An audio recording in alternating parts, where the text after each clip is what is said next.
আসসালামু আলাইকুম, সবাই কেমন আছেন? আশা করি আল্লাহর রহমতে অনেক ভালো আছেন।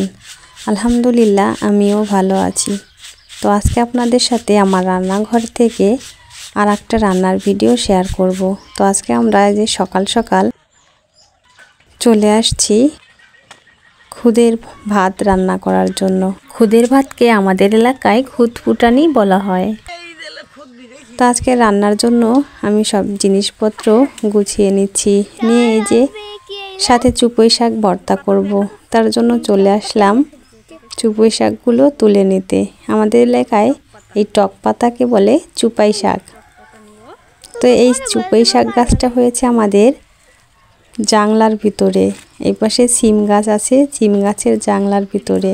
এগুলোতে কিন্তু জাংলা লাগে না, কিন্তু গাছটা জাংলার উপরে উঠে গেছে। তাই আমি এখান থেকে চুপে শাকগুলো তুলে নিচ্ছিলাম। তো চুপে শাক গাছে কিন্তু কাটা থাকে। শাক তুলতে গিয়েই সেটা আমি বুঝতে পারলাম। তো আমি চুপে শাকের ভর্তা করব, তার জন্য পরিমাণ মতন চুপে শাক তুলে নিচ্ছি। তো তুমি দেখো কোন পথে ভালো লাগে, তুমি সেই দিপাবে রাখো। কাটা বুঝছে কাটা বুঝছে না, ফুটে নাই নেটা ঠিক খাজা গাইব কো তুমি। তো এই যে আমি মুঠো ভর্তি করে এক মুঠো চুপই শাক তুলে নিয়েছি। এদিকে দেখলাম আরও কিছু বড় বড় পাতা আছে, তাই ওই শাকগুলো তুলে নিচ্ছি।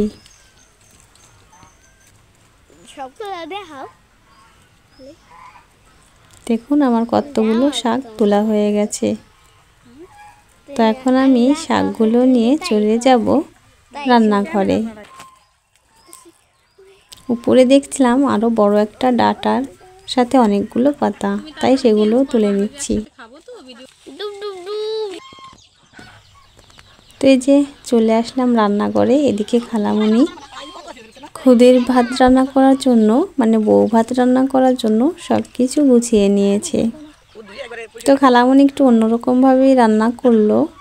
প্রথমে পানি মেপে দিয়েছে, তার ভিতরে খুদগুলো সুন্দর করে পরিষ্কার করে ধুয়ে ভিজিয়ে রাখা ছিল আগে থেকে, দিয়ে দিল। তারপরে আঙুল দিয়ে পানিটা মেপে দেখলো। তারপরে কাঁচামরিচ, পেঁয়াজ, হলুদের গুঁড়া দিয়ে দেওয়া হলো। তারপরে একটু নেড়ে চেড়ে দেওয়া হলো। তারপরে দেওয়া হলো লবণ। এদিকে আমি আর খালামণি মিলে চুপই শাকগুলো আবার সুন্দর করে বেছে নিচ্ছি। চুপই শাকের এই ডাঁটাগুলো খুব শক্ত থাকে, তাই এগুলো সিদ্ধ হবে না। এই জন্য আমি চুপই শাকের ডাঁটাগুলো সুন্দর করে ভেঙে পরিষ্কার করে নিচ্ছিলাম। তো শাকগুলো আনার পরে খালামণি বলছিল যে শাকগুলো একটু বেশি আনা হয়ে গেছে, কারণ আমরা আবার এতে বেশি মানুষ না, অল্প কয়েকজন। তো এই যে শাকগুলো বাছা হয়ে গেছে, এখন চলে আসছি গাছ থেকে কিছু মরিচ তুলতে। আজকে আমাদের বাড়িতে শুকনা মরিচ নাই, তাই কাঁচা মরিচ দিয়েই চুপই শাকের ভর্তাটা করব। তো এখান থেকে আমি মরিচগুলো তুলে নিয়ে আসলাম, এনে খালামণির কাছে দিলাম। খালামণি এদিকে বলছিল কিছু লাউ শাক কেটে দিতে, তাই লাউ পাতাগুলো কেটে খালামণির হাতে দিচ্ছিলাম। তো লাউ শাকগুলো সুন্দর করে খালামণি আঁশগুলো ছাড়িয়ে নিচ্ছে। লাউ শাকের পাতার উপর আঁশ থাকে। তো লাউ শাকগুলো সুন্দর করে ছাড়িয়ে ধুয়ে পরিষ্কার করে নেওয়া হচ্ছে। তো এই ময়লা পানি বেরোইছে, তাই পানিগুলো ফেলে আবারও ধুয়ে নিতে হবে সুন্দর করে। তো যে লাউ শাকগুলো ধোয়া হয়ে গেল, এখন খুদের ভাতের উপরে দিয়ে দেওয়া হলো, দিয়ে সুন্দর করে নেড়ে চেড়ে দেওয়া হলো।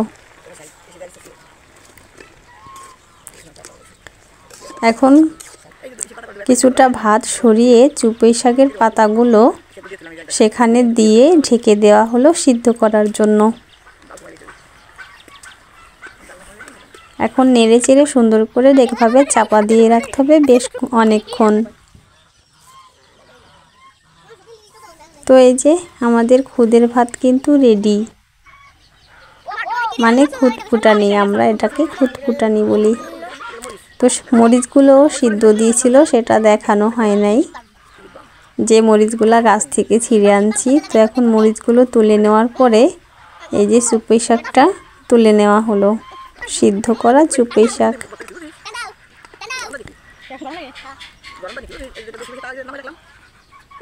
এখন এই যে আমি চুপই শাকটা ভর্তা করে নেব। আমরা আজকে এটাকে পাটায় না বেটে হাতে মেখেই ভর্তা করব। তার জন্য পরিমাণ মতন সিদ্ধ মরিচের উপরে লবণ দিলাম, দিয়ে সুন্দর করে হাত দিয়ে চটকে মরিচগুলো ভেঙে নিচ্ছি। মরিচগুলো সুন্দর করে ডলে নেওয়ার পরে পেঁয়াজগুলো দিয়ে একসাথে ডলে নেব।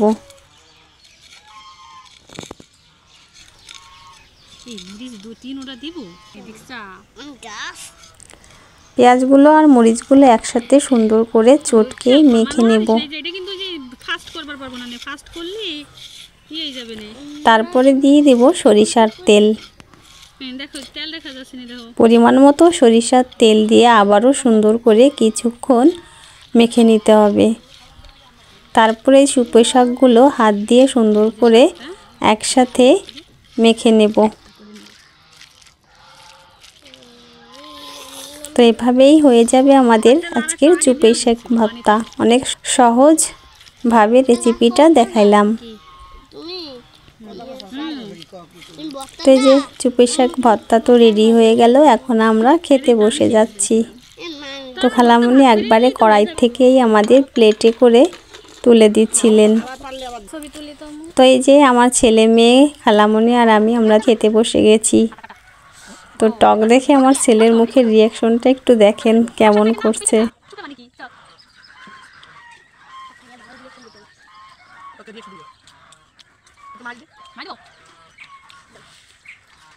কিন্তু খেতে ভালোই লাগছিল। তারপরে আমি আর ওর ভাতটা সুন্দর করে ভর্তা দিয়ে মেখে দিলাম। ছোট মানুষ তো, তাই মা খেতে পারবে না, তাই আমার ছেলে মেয়ে দুজনেরই ভর্তা দিয়ে আমি ভাতগুলো মেখে দিচ্ছি। তো মেয়ের ভাতগুলো এতগুলো খেতে পারে না, তারপরেও বলছিল আম্মু খাবো, কিন্তু আসলে লাস্ট পর্যন্ত এতগুলো খাইনি। তো আমার ভিডিওটা কেমন লাগলো জানাবেন। সবাই ভালো থাকবেন, সুস্থ থাকবেন। আল্লাহ হাফেজ, আসসালামু আলাইকুম।